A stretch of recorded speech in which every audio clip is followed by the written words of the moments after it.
Bonjour les amis de Radio Camino, depuis Castro Reris, je suis au milieu de la Meseta et depuis quelques jours je remonte le chemin et j'avais envie de passer un message en particulier aux pèlerins qui viennent de loin, qui viennent de Suisse, de Belgique, qui ont commencé au Puy-en-Velay, à Vézelay avec leur tente.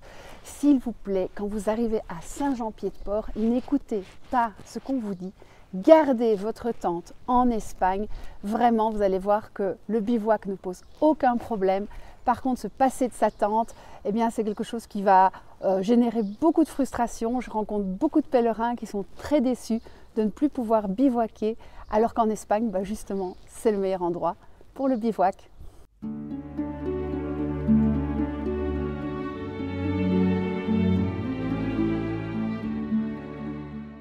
Quand vous allez arriver à Saint-Jean-Pied-de-Port, vous irez très certainement chez les amis du chemin qui font par ailleurs un boulot formidable pour vous informer sur les auberges, les étapes. Par contre, je ne comprends pas du tout pourquoi il y a cette obsession depuis des années de décourager les gens qui veulent continuer à bivouaquer alors qu'ils ont fait tout leur chemin en tente.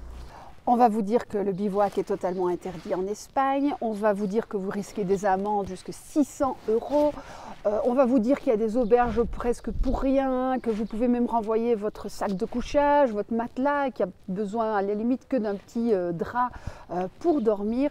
Et tout ça, ça va faire que vous allez devenir totalement dépendant du système, dépendant des auberges, et vous allez perdre cette liberté que vous avez eue jusque-là en étant autonome au niveau de votre logement. Vous allez devoir donc rentrer dans les auberges qui ferment à 10 h du soir. Vous allez devoir donner votre numéro de carte d'identité qui va être quand même fiché par la Guardia Civile. Alors, ils font ça pour notre bien, mais c'est quand même un petit peu gênant quand on aime la liberté de savoir qu'on est pisté comme ça. Et puis, vous allez aussi devoir rester dans les étapes des pèlerins. C'est un peu dommage puisque pour le moment, il n'y a pas beaucoup d'auberges ouvertes dans les petits villages.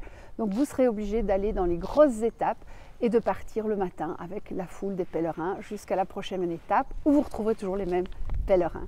La tente ou le bivouac sans tente, c'est la liberté de pouvoir vous arrêter un peu avant une ville et puis de la passer pendant la journée, la liberté de pouvoir vous arrêter dans un lieu qui vous parle particulièrement, comme certaines chapelles sur le chemin qui sont vraiment magnifiques. Alors même s'il n'y a pas de porche, vous pouvez toujours bivouaquer près de la chapelle. Et puis si vous n'avez pas le temps que j'ai pour le moment, vous n'avez même pas besoin de tente. En tout cas, gardez absolument votre matelas et votre sac de bivouac. Ça, ce sont quand même des indispensables si on veut garder sa liberté. Alors, qu'est-ce qu'il en est au niveau légal? Bon, c'est vrai que si on regarde vraiment la loi stricto sensu, et les Espagnols, ils sont un petit peu rigides par rapport à la loi, c'est pas autorisé. Mais le chemin de Saint-Jacques, il y a une vraie tolérance pour les pèlerins. D'abord, vous avez toutes les zones de repos pour pèlerins, les areas de descanso, avec des tables de pique-nique, vous savez, parfois un point d'eau. Là, il n'y a aucun problème, vous pouvez bivouaquer à l'entrée ou à la sortie du village, souvent c'est bien mis, vous serez tranquille, vous êtes loin du passage. Il y a également la possibilité de dormir dans le jardin de certaines auberges. Alors pour le moment, avec la pandémie, il y a beaucoup d'auberges qui sont fermées, donc vous avez encore plus une bonne excuse de dormir dans le jardin de l'auberge, c'est qu'il n'y avait pas d'auberge. Et puis pour le reste, voilà, si vous évitez les villes et si vous vous installez le soir, il n'y a vraiment pas de souci.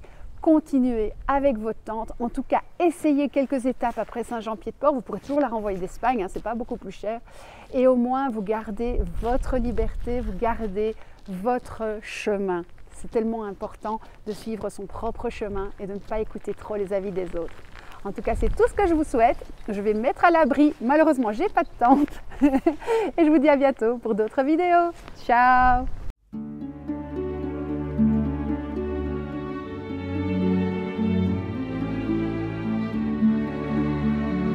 Le bivouac c'est génial, de renvoyer surtout dans votre tente.